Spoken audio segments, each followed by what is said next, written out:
ಬೆಂಗಳೂರು ನಗರ ಪೊಲೀಸರು ಈ ತಮ್ಮ ಅಧಿಕೃತ ಕಮ್ಯುನಿಕೇಷನ್ಗಾಗಿ ಸಂವಹನಕ್ಕಾಗಿ ನಮ್ಮದೇ ಆದಂಥ ಒಂದು ಪ್ರತ್ಯೇಕ ಮೆಸೇಜಿಂಗ್ ಆ್ಯಪನ್ನು ನಾವು ಅಭಿವೃದ್ಧಿಗೊಳಿಸ್ಕೊಂಡಿದ್ದೇವೆ ಮತ್ತು ಅದನ್ನು ಕಾರ್ಯಾರಂಭಕ್ಕೆ ಕೂಡ ತಂದಿದ್ದೀವಿ. ಬಹುಶಃ ಪೊಲೀಸ್ ಇಲಾಖೆಯಲ್ಲಿ ಇದು ಪ್ರಥಮ ಬಾರಿಗೆ ಈ ರೀತಿ ಆಗ್ತಾಯಿದೆ ಅಂತ ನಾನು ಭಾವಿಸಿದ್ದೇನೆ. ನಮ್ಮದೇ ಆದಂಥ ಪ್ರತ್ಯೇಕವಾಗಿರ್ತಕ್ಕಂತಹ ಅದರ್ವೈಸ್ ಈಗ ತಾವೆಲ್ಲ ನೋಡೋ ಹಾಗೆ ಹೆಚ್ಚಿನ ಅಂಶ ಎಲ್ಲ ಕೆಲಸ ಕಾರ್ಯಗಳು ವಾಟ್ಸಪ್ನಲ್ಲೇ ನಡೀತಾ ಇರ್ತವೆ. ವಾಟ್ಸಪ್ ನಮ್ಮದೆಲ್ಲ ವಿದೇಶಿ ಮೂಲದ್ದಾಗಿದ್ದು ಮತ್ತು ಅದರ ಸುರಕ್ಷತೆ ಮತ್ತು ಬೇರೆ ಬೇರೆ ಆಯಾಮಗಳಿಂದ ಅದು ಅಷ್ಟು ಉತ್ತಮ ಅಲ್ಲದೇ ಆಗಿರ್ತಕ್ಕಂಥದ್ದು ಮತ್ತು ವಾಟ್ಸಪ್ನಲ್ಲಿ ಎಲ್ಲ ಮೆಸೇಜ್ಗಳು ಎಲ್ಲರಿಂದ ಕೂಡ ಬರೋದರಿಂದ ನಮಗೆ ಈ ರೀತಿ ಮೆಸೇಜಿಂಗ್ನಲ್ಲಿ ಕ್ಲಟರ್ ಆಗಿ ಪ್ರಮುಖ ಅಂಶಗಳು ನಮಗೆ ತ್ವರಿತವಾಗಿ ಅದಕ್ಕೆ ರೆಸ್ಪಾಂಡ್ ಮಾಡಲಿಕ್ಕೆ ಕೂಡ ಕಷ್ಟ ಆಗ್ತಾಯಿತ್ತು. ಅದರಿಂದ ನಮ್ಮದೇ ಆದಂಥ ಒಂದು BCP ಚಾಟ್ ಅಂತಕ್ಕಂಥ ಅದಕ್ಕೆ ನಾವೇ ಹೆಸರು ಕೊಟ್ಟಿರ್ತಕ್ಕಂಥದ್ದು BCP ಚಾಟ್ ಅಂತ ಹೇಳಿ ಇದನ್ನು ಈಗ ಬಳಕೆ ಮಾಡ್ತಾಯಿದ್ವಿ. ಈಗಾಗಲೇ ಇನ್ಸ್ಪೆಕ್ಟರ್ ದರ್ಜೆಯಿಂದ ಎಲ್ಲ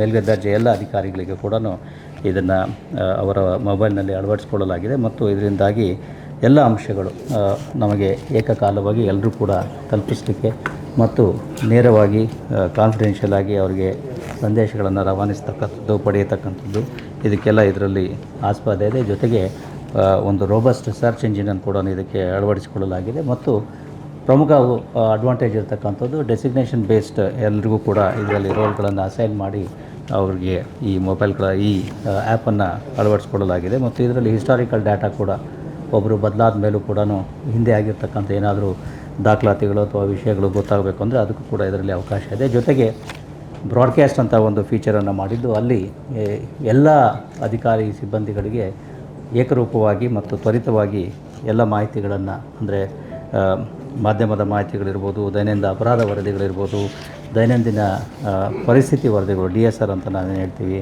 ಈ ರೀತಿ ಎಲ್ಲ ರೀತಿಯ ಮಾಹಿತಿಗಳನ್ನು ಇದರಲ್ಲಿ ಹಂಚಿಕೊಳ್ಳಲಿಕ್ಕೆ ನಮಗೆ ಇದು ಸಹಾಯವನ್ನು ಮಾಡ್ತದೆ.